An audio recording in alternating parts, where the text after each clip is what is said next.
The New Drabin Traditional Council in the Eastern region is calling on government to reverse the Executive Instrument 195 that made the New Drabin lands a vested one. According to the chiefs, officials at the Eastern Regional Lands Commission have taken advantage of the executive instrument and are indiscriminately trading the lands with private individuals for personal gains without recourse to the traditional authorities. Chiefs claim officials at the Lands Commission sell large plots of land to private individuals very cheap and later connive with them to retail it to residents at exorbitant prices. Krontehene of New Drabin Traditional Area, Balfour Tutu Nyantechi Boateng, I made the disclosure when the Eastern Regional Minister, Honorable Eric Kwache Dafoe, paid a courtesy call on the chiefs of New Drabin Traditional Council. Balfour Tutu Nyantechi indicated that the Lands Commission officials have sold all the lands in Koforidua, including the reserved Obortebri Mountain, a situation he says, if not curbed, will have a far-reaching consequences. He added that the traditional authority do not have a single plot of land for development if the need arises.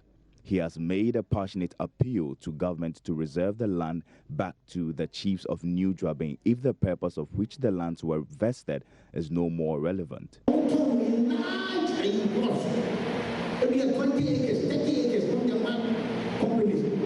They've sold the lands in 20s and 30s of acres to private companies and individuals. These individuals, after purchasing the lands from the Lands Commission at cheaper prices, later sell them at exorbitant prices. Our fathers toiled to preserve the lands. However, these sad situations have rendered us slaves and strangers in our own lands. I'm pleading with the government to review the good intentions and purpose to which these lands were obtained.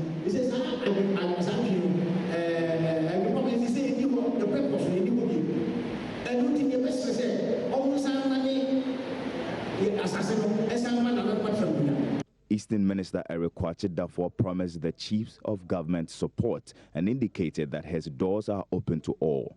He promised to collaborate with the chiefs to make the Eastern region a better place.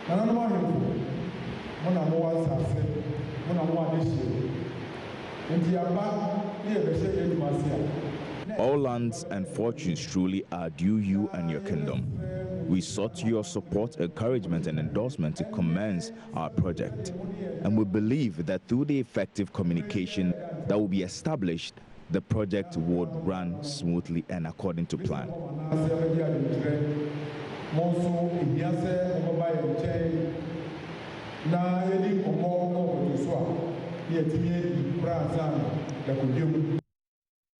Residents of the Agotime traditional area, a Kente production hub in the Agotime Ziopa district of the Volta region, have launched an initiative to commercialize production of the woven cloth in the area.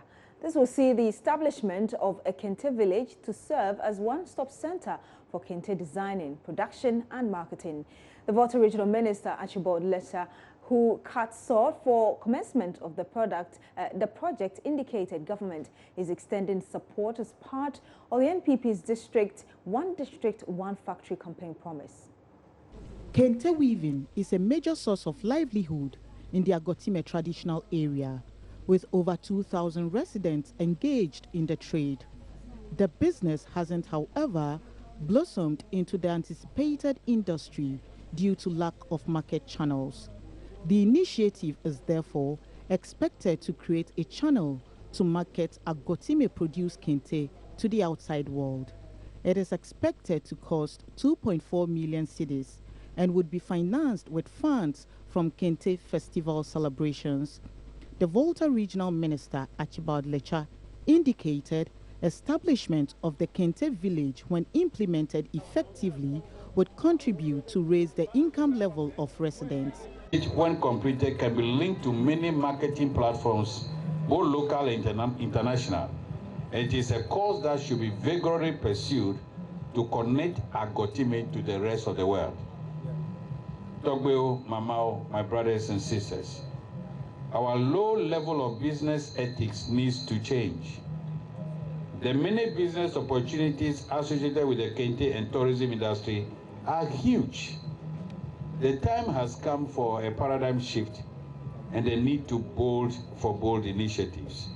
the corner of Agotime traditional area, Nene Nwe Keteku III, said, though the initiative was captured in the 2014 national budget, the erstwhile Mahama government failed to see it through. Today marks an important milestone in our marketing, our cultural heritage, and opening up Agotime and in that matter, the Volta region for tourism investment. The Kente Village project is a deliberate effort by the people of Agotime to project the Volta region and for that matter, Ghana as a preferred destination for eco-tourism. This project has been on the drawing board for a considerable period. And in fact, it was started in the 2014 national budget of Ghana.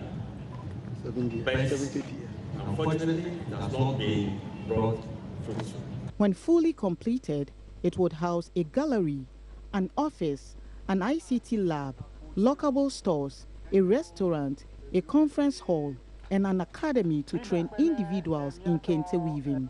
The first phase of the project is expected to be completed after 12 months. Fred Kwame Asaris reports for Joy News. Back in Accra, an operations manager of Dredge Masters, Sena Adiapena, has revealed that last Sunday's rains that left some parts of the capital flooded is due to channels connecting the main Odo drain choked with refuse. Dredge Masters is the company responsible for ensuring that the main Odo that connects the sea is without silt. Engineer Adiapena says the main drain is ready for the rains, but further reiterated calls for good waste management practices.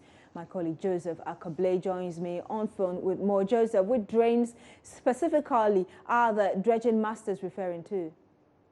Well, so this is essentially, in fact, they took us to the very latter part of the major drain here in Accra, and that Odo drain, what you must understand is that all the various auxiliary outlets that generate various waste and water from various parts of the capital, all that water gets into the main drain before finally it exits into the sea. Now, the point he is making is that a day or two ago, when it rained, and we have some parts of the capital being flooded. They said that was not a result of the main drain being containing so much silt that led to the flooding. In fact, the district just sort of he makes the point that it was because the main channel itself was full, had lots of waste in it, and made movement of water very difficult. Now, he says that they were brought in to distill that particular drain. That is what they are doing, and as he points out, that drain is ready for the rain. So as it stands, it is indeed at a very lower level, so that once it rains, water will move into the sea. But the challenge really is the other outlet, the various auxiliary drains that connect to that main drain. That is not part of their project. They were not assigned to deal with that, and that is what he says is causing some of the that we tend to experience in the capital as it rains once in a while. So he talks about the fact that it's indeed necessary for good waste management practices to be put in place to ensure that people stop dumping into the various drains. Else, even though they are the major drains, how will the water move from those minor drains into the major drains? We'll still go back to square one and have the same challenge that we've been having. So that is the issue with regards to dredge masters and the major drain here in the capital. And Joe, you also attended the opening of the Mudo Fecal Treatment Plant at Lavender Hill. Bring us up to speed on what is actually happening there.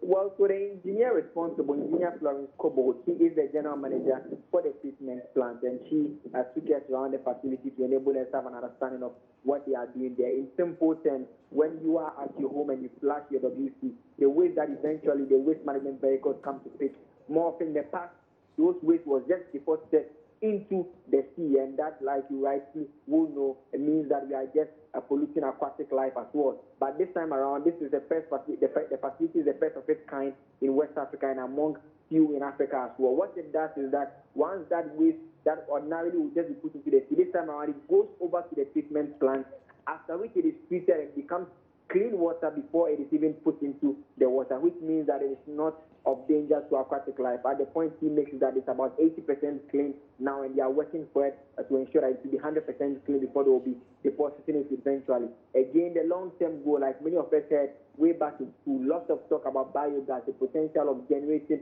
energy from fecal matter. The point they make is that they have the facility in place, but as it stands now, they have been operating from November, so they are still at the testing stage. And the long-term goal that they intend to achieve within 5 months, I must say, is that they will be generating biogas from that facility, which will first be powering the plant at the facility before, in the long term, they will decide to move it elsewhere. So as it stands, the plant is operating, and just to give viewers an idea of the quantum of waste that is being turned into levels that are less